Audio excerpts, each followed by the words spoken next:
What is the first question you ask me every day? On a 1 to 10 scale, 10 is high, 1 is low. How happy were you yesterday?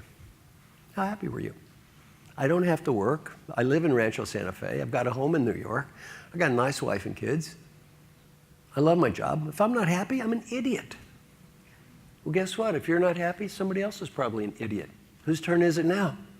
That'd be your turn. Unless I'm missing something, the people in this room are among the luckiest people in the history of the world. It's very easy for us to get so wrapped up looking at what we do not have that we can't see what we do have. And as Sri Kumar talked about, one of the challenges is looking around and appreciating what we actually do have, which is tons. Second question, on a 1 to 10 scale, how meaningful was yesterday? If my day wasn't meaningful, whose fault was that? Look in the mirror.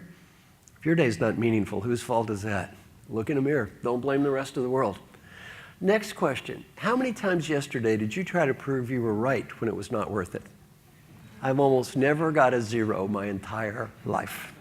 It's real hard for the old professor not to be right. How many angry or destructive comments did you make about people yesterday? How many minutes did you walk? How many push-ups did you do? How many sit-ups did you do? How many alcoholic drinks did you have? 2 is fine, 20 is bad. Did you say or do something nice for your wife or your son? Did you say or do something nice for your daughter?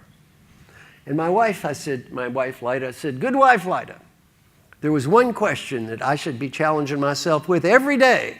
Help me be a better husband. What is that one question? I do not think my wife is the only wife who would have this question for her husband. What is it? Did you pick up after yourself yesterday? How many women in the room would be happy if the husband did a little better on that one, right? So my wife is not the only woman in the world who would fill that one out. Now, my friend Jim Moore would tell you this process saved his life. It didn't kind of save his life or sort of save his life. It did save his life. What's one question I ask him every day? Are you currently updated on your physical exam? The first 90 days I asked this question, what did he say? No, every day. No, no, no.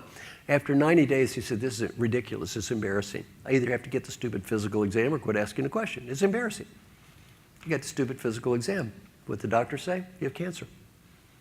He's going to be fine. The doctor also said, had you waited 7 more months, you would be dead. Now, Jim Moore is 65 years old. He was a chief learning officer of 3 multi-billion-dollar corporations. He's not a stupid man. He knew he should have gotten a physical examination. He just didn't do it. Well, if somebody holds a mirror in your face every day, you know what? It's hard to hide. If you answer these questions every day, you know what? It's hard to hide. It becomes painfully obvious the difference between the values I think I believe in and what I do every day. And what's important in our life is not the values we think we believe in anyway. It's what we do every day.